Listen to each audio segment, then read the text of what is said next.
Salut la famille, comment vous allez? J'espère que tout le monde va bien par la grâce de Dieu. De nos côtés aussi, ça va par la grâce de Dieu, Bandeko.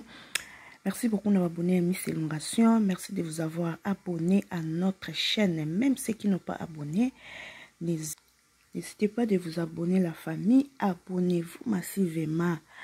Puis un message Natongo Alelo Bandeko concernant santé, rétablissement, restauration, restitution. Enfin, rétablissement yande konebso easy. Oya utaki kozala empoisonné Bandeko. Après kozwa traitement, après kosokola makila, après ko melabakisi Bandeko nzamba sali grâce.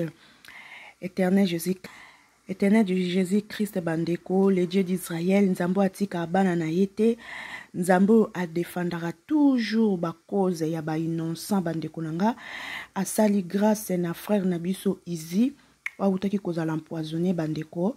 Pour le moment, santé et komi kozonga, pour le moment, santé Andeko Nabiso Izi et komi kozonga moi muke par la grâce de Dieu, Nzamba zwa lokumu Bandeko nangai.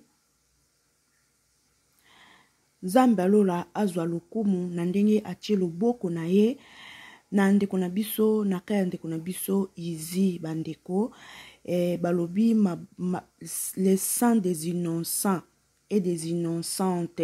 Nzambe ayaka toujours une intervention na ye kota la frère na biso oyo aza mutu moko azo bunda azwi na ye pe nanu te Bandeko oboma ye po ozwa nini Bandeko na yango wana Bandeko na ngai frère na biso tango nzoto komi mwa kozonga muke akangaki monoko te a expliquer Bandeko poison oyo euti wapi Bandeko ndeko na biso a expliquer à cœur ouvert Bandeko na ngai poison oyo euti wapi azwaki yango wapi na biloka kolia na micro na jus na maya komela na ilamba kolata azwi poison oyo wapi Bandeko na ngai babi poison oyo komolango Nyarwanda poison moko erataka te Bandeko soki ekoti ezwi yo ezwi ebomaka mbala moko Bandeko na ngai mes frères na biso Nzamba atali etamboli na ye Nzamba atali motema na ye Nzamba épargne ye na liwa toyoka bisika poison papa na biso expliquer poison yo azwi yango wa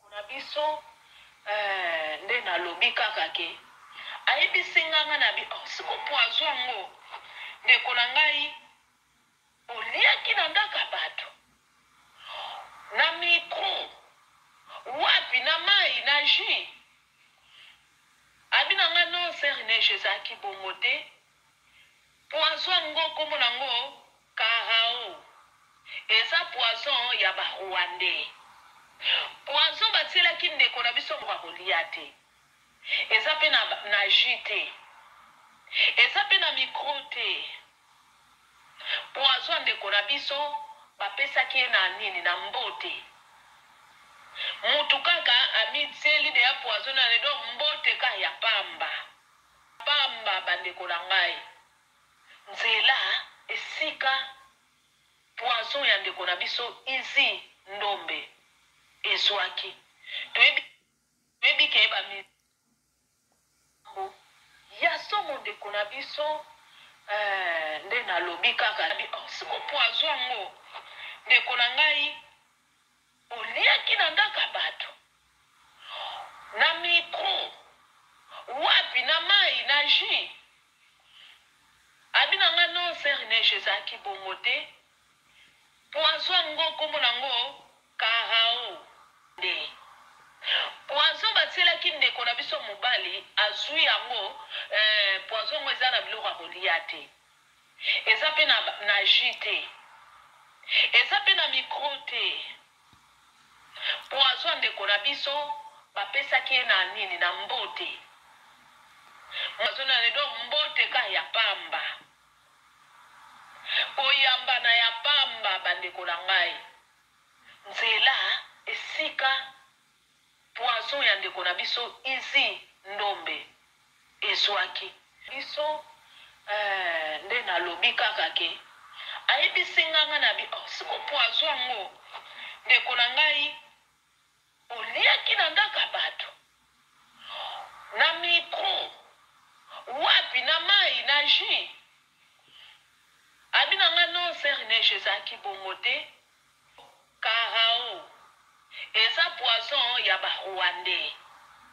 Poison batielaki ndeko na biso mobali azwi yango poison ngo eza na biloko ya kolia te.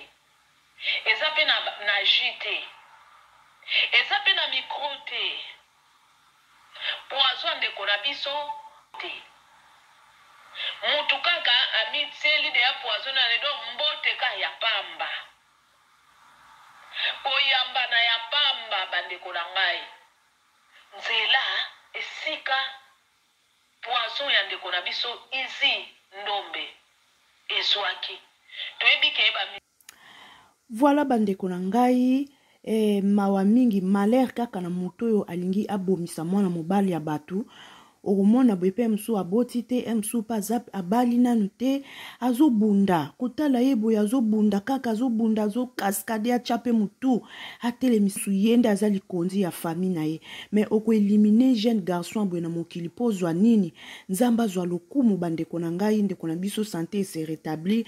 Nzamba zwa lokumu, Nzambe a jugé bato balingi basala mwana mobali ya bato mabe. Na chikibino Nengo bandeko na chikibino ezaki katolekisa message bo s'abonner massivement na chaîne na biso et osala biso kaka bien. Bisous, bye, à la prochaine.